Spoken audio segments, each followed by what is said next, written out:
Let's talk with Ohio Congressman Jim Jordan. He is the ranking member of the Judiciary Committee and a member of the Oversight Committee. He is also the author of the book, Do What You Said You Would Do, Fighting for Freedom in the Swamp. Congressman, it's great to see you. I've been looking forward to talking with you about all of these developments. What's your reaction now? Well, you got to take it all in. I mean, first, we have this unprecedented act where they raid the personal residence of the former president of the United States and the likely Republican presidential candidate in 2 years. So, I mean, totally never happened in American history. But you have to view it in context. Remember, this is the same Justice Department that a year ago said we're going to treat parents as domestic terrorists. We know that happened because we've had now over a dozen whistleblowers come to our office and talk about all the political things going on at the Justice Department. Then that's followed up by a vote today that's going to happen on the House floor where the Democrats want to unleash thousands and thousands of IRS agents, lowest learners, to go harass taxpayers. And then, of course, we had what happened at the president's home just this past Monday night, which should never happen in this great country. And when you couple that with the fact that they were working with him, he was cooperating with them on the stuff President Trump went out and talked to the agents when they were there a few months ago, for goodness sake. This makes absolutely no sense. And as we called for early in the week, Merrick Garland and Chris Wray should be in front of the House Judiciary Committee today. After all, we're in town. Why not come talk to us and answer the questions that the American people have about this unprecedented event that took place on Monday night?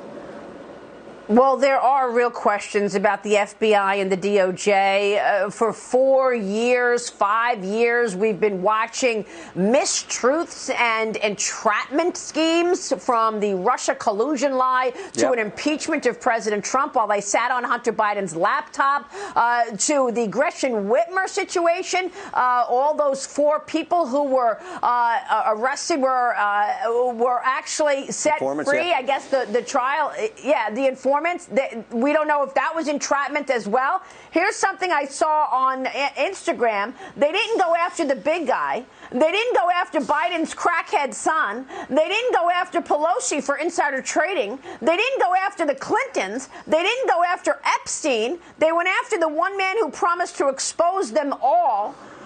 Where is this going? Are we going to learn anything when we see this warrant, if in fact it's unsealed this afternoon? What do you want to know specifically? I don't know. I mean, we'll wait till 3 o'clock. It looks like that's the 3 o'clock hours when this is supposed to happen. So we'll see it then. But you're right. That is further context to this whole thing, further history of this, how this whole double standard that drives me crazy, drives you crazy, more importantly, drives the American people crazy, because it's not supposed to operate that way.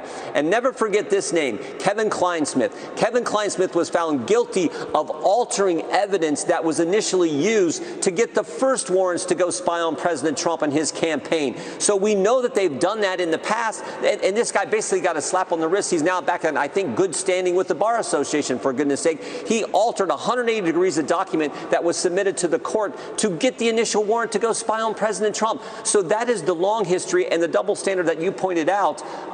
That is why we have so many concerns, and why, again, why won't Merrick Garland? You can do a 4-minute press statement. Big deal. You said you made the decision. Well, we would frankly be surprised if you weren't involved in a decision of that magnitude. But the real questions are, where is this information now? Who's got access to it? How are you safeguarding what you took from President Trump? So a whole host of things that we have questions about, that I think the country would like them in front of our committee to get the answers to those important questions. Have you heard back from them? Are they going to testify in front of your committee? No, today would have been the day to do it. Jerry Nadler, I don't think, is going to call for it. I hope there's something that breaks and they would volunteer. We'll come down to, I'm sure we could get the Judiciary Committee together in a matter of minutes. Now, of course, a bunch of Democrats aren't even going to be here. They're going to phone in their vote. The American people have to go to work. They're going to phone in their vote on one of the biggest tax increases and inflation causing bill, $740 billion. They're going to phone in their vote. But a bunch of Republicans are here on the Judiciary Committee, and we'd be happy to sit down with Merrick Garland and Chris Wray under oath and get answers to the questions that the country has. Well, I mean, I think those questions also include, what can the Republicans do about this? I mean, the American people understand, they see this corruption, and yet the Democrats keep getting what they want. There's no accountability. There was really very little accountability for the Russia collusion lie. And today they're getting their agenda. They're expected to push through the massive tax and spending plan in the House. Is that going to pass? And tell us specifically what's in it. every Republican is going to vote against it. I hope we can get a couple Democrats to peel off and vote with us. I think there's a chance. I do think Jared Golden, the Democrat from Maine, is going to vote with us. We need a few more to be able to stop this. Let's hope that happens.